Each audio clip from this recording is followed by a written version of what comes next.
Hey hello everyone, this is Neha. तो हम घटनासार की जो मैगज़ीन है उसमें इंटरनेशनल न्यूज़ को देख रहे थे। तो कल हमने इसका पार्ट 1 देखा, जो कि G7 जो शिखर सम्मेलन था वहाँ तक हमने कंप्लीट किया था। आज हम उससे आगे की न्यूज़ देखेंगे जो कि इंटरनेशनली है। तो स्टार्ट करते हैं पहले न्यूज़ से। वो है प्रधानमंत्री मोदी की साइप्रस, कनाडा और क्रोएशिया की यात्रा। तो प्रधानमंत्री मोदी जी ने साइप्रस, कनाडा और क्रोएशिया की यात्रा को पूर्ण किया है। तो आइए देख लेते हैं कि वहाँ पर उन्होंने क्या क्या किया या फिर क्या हुआ। तो प्रधानमंत्री नरेंद्र मोदी ने एक उच्च स्तरीय प्रतिनिधिमंडल के साथ 15 से 19 जून 2025 तक साइप्रस, कनाडा और क्रोएशिया की यात्रा की। पहले हम साइप्रस की यात्रा को देखते हैं। तो यात्रा के पहले चरण में प्रधानमंत्री नरेंद्र मोदी ने 15 जून 2025 को साइप्रस की ऐतिहासिक यात्रा की। कब की? तो 15 जून 2025 को की, जो कि 2 दशकों में किसी भारतीय प्रधानमंत्री की पहली यात्रा थी। याद रखिएगा, इस दौरे का उद्देश्य भारत की पूर्वी भूमध्य सागर में रणनीतिक स्थिति को मजबूत करना और तुर्की पाकिस्तान के बढ़ते संबंधों के बीच एक कूटनीतिक संदेश देना था। फिर 16 जून को राष्ट्रपति निकोस क्रिस्टोडोलिडस ने पीएम मोदी को राजधानी निकोसिया में साइप्रस के सर्वोच्च नागरिक सम्मान grand cross of the order of Makarios III, तो इस अवार्ड को याद रखिएगा, जो कि सिप्रस में दिया गया है, वहाँ के राष्ट्रपति के द्वारा से सम्मानित किया गया, जो दोनों देशों के बीच संबंधों को मजबूत करने में उनके योगदान को दर्शाता है।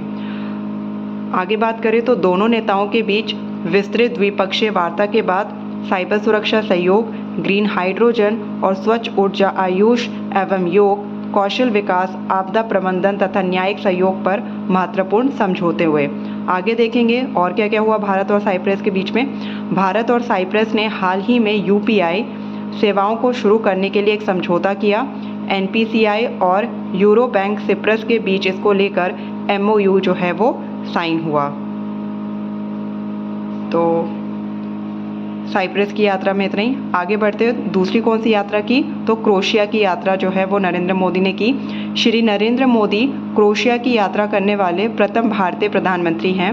प्रधानमंत्री मोदी का 18 जून 2025 को क्रोएशिया के प्रधानमंत्री आंद्रेज प्लेंकोविच ने जाग्रेब हवाई अड्डे पर उनका स्वागत किया। तो क्रोएशिया के प्रधानमंत्री का नाम याद रखिएगा, आंद्रेज प्लेंकोविच ने। प्रधानमंत्री मोदी ने जाग्रेब में क्रोएशिया के राष्ट्रपति जोरान मिलानोविक से भी मुलाकात की। प्रधानमंत्री ने तो उनका स्वागत किया, लेकिन उन्होंने क्रोएशिया के राष्ट्रपति से भी मुलाकात की। तो क्वेश्चन घुमा के भी दिया जा सकता है कि क्रोएशिया के राष्ट्रपति ने उनका स्वागत किया, लेकिन ऐसा नहीं है, क्रोएशिया के प्रधानमंत्री ने उनका जाग्रेब हवाई अड्डे पर स्वागत किया। आगे देखते हैं। दोनों प्रधानमंत्रियों के बीच वार्ता के बाद भारत और क्रोएशिया के बीच निम्नलिखित कितने समझौतों पर आदान प्रदान किया गया? 4 समझौतों पर। 4 समझौता में से जो चौथा समझौता है वो काफ़ी इम्पोर्टेंट है। पहला है कृषि एवं संबंध क्षेत्रों में दोनों देशों के बीच सहयोग। दूसरा, विज्ञान और प्रौद्योगिकी में सहयोग। तीसरा, सांस्कृतिक आदान प्रदान कार्य। और जो चौथा है, क्रोएशिया के जाग्रेब विश्वविद्यालय में हिंदी पीठ की स्थापना की गई। तो पूछा जा सकता है कि हिंदी पीठ की स्थापना कौन से देश में अभी हाल में की गई है? तो क्रोएशिया के जाग्रेब विश्वविद्यालय में। थोड़ा सा ऐतिहासिक की तरफ देख लेते हैं। भारत ने जुलाई 1992 में क्रोएशिया के साथ राजनयिक संबंध स्थापित किए थे। दोनों देशों के बीच कुल व्यापार कितना है? $306.03 मिलियन का था। ठीक है, आगे की न्यूज़ देखते हैं। बॉन जलवायु परिवर्तन सम्मेलन 2025। जो बॉन जलवायु परिवर्तन सम्मेलन 2025 है, उसकी शुरुआत 16 जून 2025 को जर्मनी के बॉन शहर में हुई। और ये जो सम्मेलन है वो संयुक्त राष्ट्र जलवायु परिवर्तन फ्रेमवर्क कन्वेंशन यानी कि UNFCCC के तहत होता है। और इसमें 5000 से अधिक प्रतिभागी सरकारों के प्रतिनिधि, कौन कौन पार्टिसिपेट करते हैं? सरकारों के प्रतिनिधि, वैज्ञानिक, आदिवासी नेता और नागरिक समाज के सदस्य इसमें शामिल होते हैं। आगे बात करें तो जो बॉन जलवायु परिवर्तन सम्मेलन एक वार्षिक तकनीकी बैठक है। कौन सी है? वार्षिक है ये, जो UNFCCC के तत्वावधान में होती है। ये जो सम्मेलन है वो कॉप के बाद दूसरा सबसे महत्वपूर्ण जलवायु मंच माना जाता है। अगर हम COP30 की बात करें, जो कि UN जलवायु सम्मेलन है, उसका आयोजन 10 से 21 नवंबर 2025 के बीच कहाँ पर होगा? ब्राज़ील के अमेज़न क्षेत्र के बेलम शहर में प्रस्तावित है। तो याद रखिएगा कि COP30 जो है उसका आयोजन कहाँ पर होगा? ब्राज़ील के अमेज़न क्षेत्र के कौन से शहर में? बेलम शहर में। कब से कब तक? 10 से 21 नवंबर 2025 तक। और COP29 कहाँ पर हुआ था? तो बाकू के अज़रबैजान में हुआ था। अगली जो रिपोर्ट है वो है ग्लोबल जेंडर गैप रिपोर्ट। पहले तो याद रखिएगा कि जो ग्लोबल जेंडर गैप रिपोर्ट है उसका कितना संस्करण है? 19वां संस्करण है। 12 जून 2025 को किसके द्वारा इसको जारी किया गया? वर्ल्ड इकोनॉमिक फोरम के द्वारा जारी किया गया। तो भारत ने वर्ल्ड इकोनॉमिक फोरम द्वारा जारी 2025 के ग्लोबल जेंडर गैप रिपोर्ट में कितने देशों के बीच में? 148 देशों के बीच में कौन सा स्थान प्राप्त किया है? तो 131वां 131 जो स्थान है वो भारत ने प्राप्त किया है, जो कि पिछले वर्ष 2024 की तुलना में 2 स्थान क्या हुआ है? नीचे हुआ है।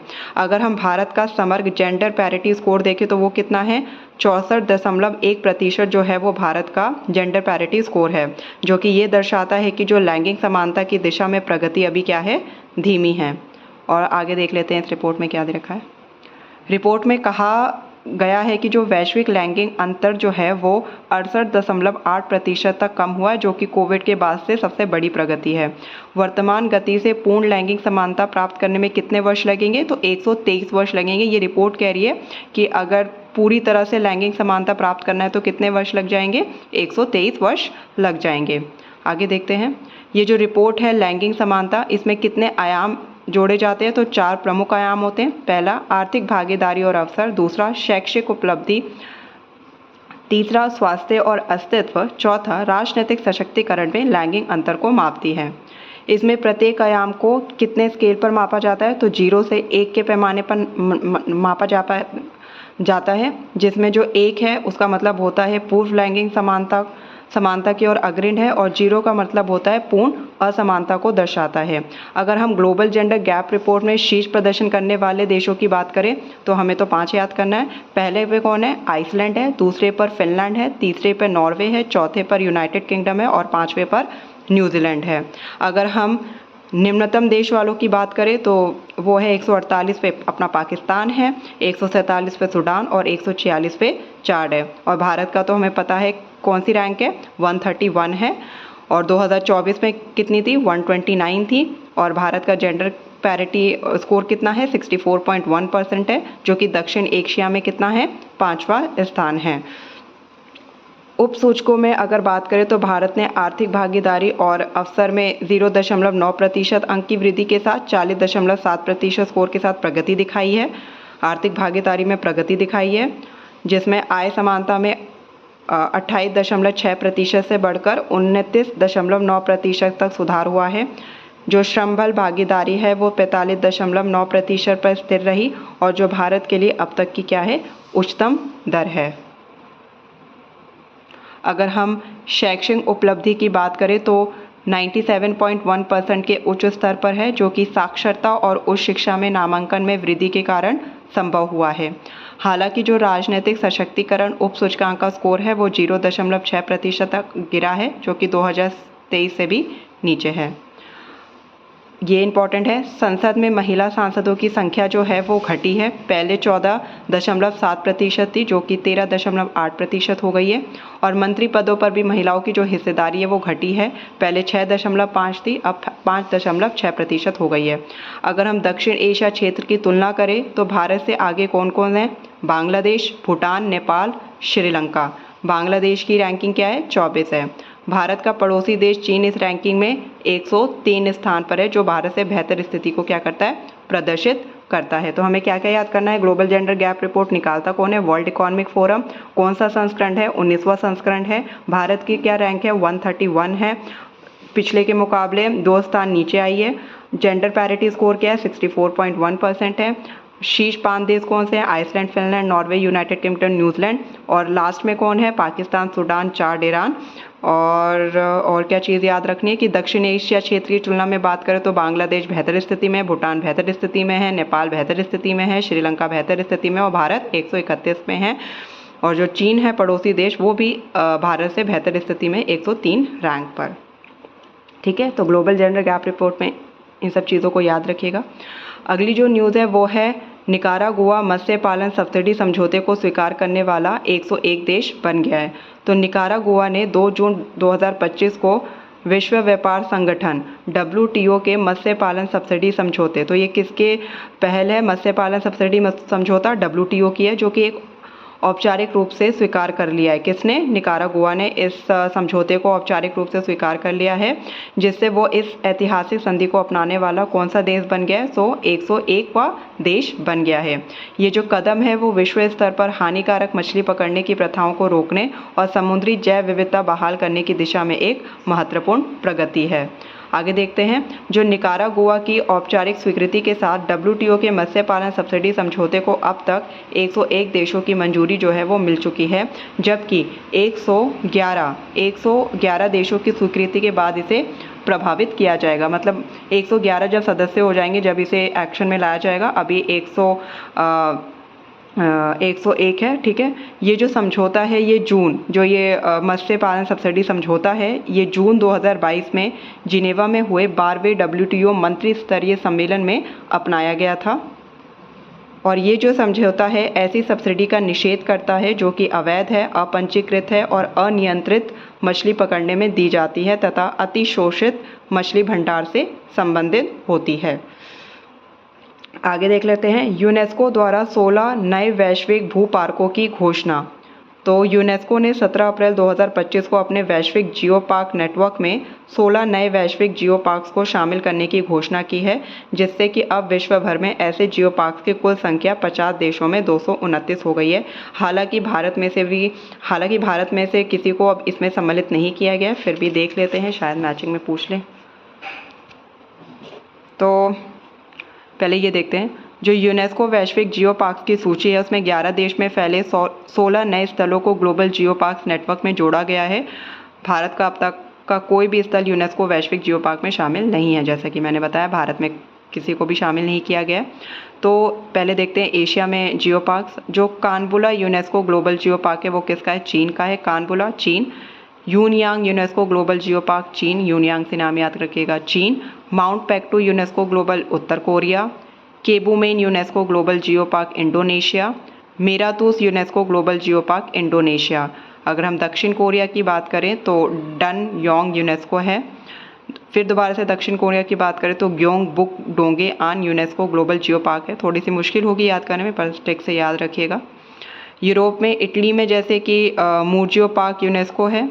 नॉर्वे में फ्रॉड कोस्ट यूनेस्को ग्लोबल जियो पार्क है।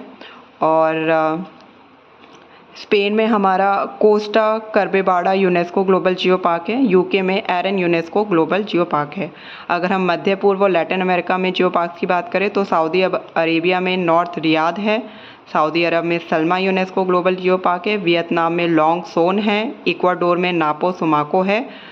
फिर से इक्वाडोर में तुंगुराहू वोल्केनो है। आगे हम बात करें जो यूनेस्को वैश्विक जियो पार्क्स है, इसकी जो शुरुआत है वो 2015 में international geosciences and geoparks programme के अंतर्गत की गई थी। जो ग्लोबल जियो पार्क नेटवर्क्स हैं यूनेस्को के तहत एक गैर लाभकारी अंतर्राष्ट्रीय संगठन है जो नैतिक मानकों की स्थापना करता है, जिन्हें GGN द्वारा अपनाना चाहिए। GGN की सदस्यता जो है वो अनिवार्य होती है। आगे देखते हैं। Global data centre market comparison report आई है, जो कि अमेरिका की इलिनॉइस आधारित कुशमैन एंड वेकफील्ड ने इसे जारी किया। याद रखिएगा किसने जारी किया है? तो अमेरिका के इलिनॉइस के कुशमैन एंड वेकफील्ड ने global data centre market comparison report जो है वो जारी की है, जिसमें 97 वैश्विक बाज़ारों को शामिल किया गया है। इसमें भारतीय शहर मुंबई, जो कि निर्माणाधीन है, उसे डेटा सेंटर क्षमता के मामले में वैश्विक स्तर पर छठा और एशिया प्रशांत क्षेत्र में पहला स्थान प्राप्त किया है। ये जो रिपोर्ट है वो डिजिटल बुनियादी के ढांचे की बढ़ती वैश्विक मांग को दर्शाती है, जो कि मुख्यतः क्लाउड कंप्यूटिंग और आर्टिफिशियल इंटेलिजेंस कार्यभार के विस्तार से प्रेरित है। आइए सीधे हम बॉक्स की तरफ देखते हैं। जो इस रैंकिंग में फर्स्ट पे कौन आया? तो अमेरिका का वर्जीनिया है। दूसरे पर भी अमेरिका का अटलांटा है। तीसरा अमेरिका का ही कोलंबस है। चौथा अमेरिका का डल्लास है। और पांचवा अमेरिका का फिनिक्स है। यानी कि जो 5 शीर्ष इस रैंकिंग में आए हैं वो पांचों अमेरिका से रिलेटेड है। छठे पे हमारा भारत का मुंबई है। आगे देखें तो भारत के पुणे और बेंगलुरु एशिया प्रशांत उभरते डेटा सेंटर बाजारों में क्रमशः चौथे और 5वें स्थान पर बने हुए हैं। ठीक है। अगली जो न्यूज़ है वो है नवी ब्रिक्स उद्योग मंत्रियों की बैठक। तो भारत ने 21 मई 2025 को ब्राज़ील के ब्रासिलिया में, कहाँ पर, ब्राज़ील के ब्रासिलिया में आयोजित नवी ब्रिक्स उद्योग मंत्रियों की बैठक में सक्रिय रूप से भाग लिया, जिसका थीम क्या था, अधिक समावेशी और टिकाऊ शासन के लिए वैश्विक दक्षिण सहयोग को मजबूत करना। ये बैठक जो है इसलिए महत्वपूर्ण थी क्योंकि इनमें पहली बार नए ब्रिक्स सदस्य शामिल हुए हैं। तो उन ब्रिक्स सदस्यों का नाम याद रखिएगा जो अभी अभी हाल फिलहाल में इसमें शामिल हुए हैं। उनमें है मिस्र, इथोपिया, ईरान, इंडोनेशिया, सऊदी अरब और यूएई ने हिस्सा लिया है। अगर हम बैठक का साझा घोषणा पत्र की तरफ ध्यान दें तो ये था खुले, न्याय संगत और लचीले वैश्विक आर्थिक शासन के लिए प्रतिबद्धता। 31 जनवरी 2025 को भारत द्वारा शुरू किया गया ब्रिक्स स्टार्टअप नॉलेज हब। तो पूछा जा सकता है ब्रिक्स स्टार्टअप नॉलेज हब जो है वो किसके द्वारा शुरू किया है, भारत के द्वारा कब किया गया है, 31 जनवरी 2025 को। और इसका उद्देश्य क्या था कि ब्रिक्स देशों के स्टार्टअप्स के बीच सीमा पार सहयोग, नवाचार और श्रेष्ठ प्रथाओं का आदान प्रदान करना। आगे देखें तो जो वियतनाम है वो ब्रिक्स का 10वां साझेदार देश बना है। तो ब्रिक्स में जो है वो साझेदार देशों की श्रेणी की जो शुरुआत है वो 2024 में रूस में ब्रिक्स सम्मेलन में हुई थी। इसे भी याद रखिएगा, साझेदार देशों की जो श्रेणी थी उसकी शुरुआत कब हुई थी, 2024 में हुई थी। और वर्तमान में इसके साझेदार देश कौन कौन से हैं, Vietnam, Belarus, Nigeria, Thailand, Uganda और उज्बेकिस्तान। अभी 10वां कौन अभी हाल फिलहाल में नया ऐड हुआ है वो है वियतनाम। तो वियतनाम को याद रखिएगा। अगली जो न्यूज़ है वो है दुनिया की पहली वैश्विक एकीकृत पक्षी सूची एवी लिस्ट जारी। तो पूछा जा सकता है एवी लिस्ट क्या है, तो इसमें याद रखिएगा एक पक्षी सूची है।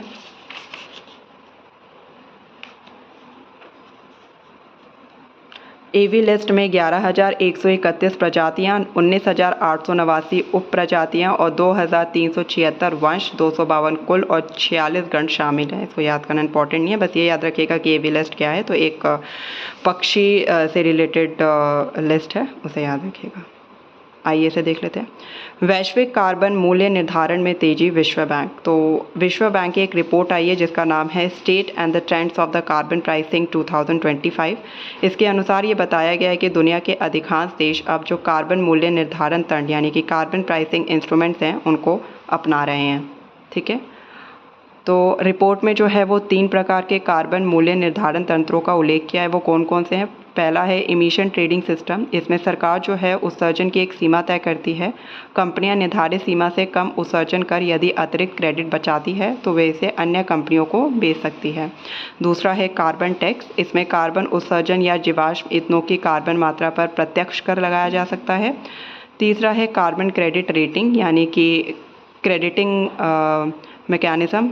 इसमें किसी परियोजना जैसे जंगल लगाना या फिर लैंडफिल से मीथेन पकड़ना से प्राप्त उत्सर्जन में कमी के लिए क्रेडिट जारी किए जाते हैं जिन्हें कंपनियां अपनी जिम्मेदारियों को संतुलित करने के लिए खरीद सकती है। अगर हम भारत की स्थिति देखें तो 2024 में भारत सरकार ने अपने नियोजित ETS के लिए नियम तय किए। भारत का ETS रेंट आधारित होगा, यानी इसमें उत्सर्जन की अधिकतम सीमा निर्धारित नहीं की जाएगी बल्कि औद्योगिक क्षेत्र के प्रदर्शन मानक तय किए जाएंगे जिनके अनुसार कंपनियों को अपने शुद्ध उत्सर्जक को सीमित करना होगा। वर्तमान में 43 कार्बन टैक्स और 37 ETS दुनिया भर में कार्यरत हैं। ये तंत्र मिलकर $100 अरब से अधिक का राजस्व उत्पन्न कर रहे हैं। तो इस न्यूज़ में इतना ही। आगे ये भी है स्वैच्छिक बनाम बाध्यकारी बाजार क्या होते हैं। कंप्लायंस मार्केट जैसे घरेलू ETS, कोर्सिया और पेरिस समझौते के तहत निर्धारित राष्ट्रीय योगदान NDCS और वॉलंटरी मार्केट्स जो हैं वो निजी कंपनी, स्वतंत्र प्रमाणन संस्थाओं, वेरा, गोल्ड स्टैंडर्ड्स के जरिए क्रेडिट खरीदार अपने उत्सर्जन को संतुलित करती है।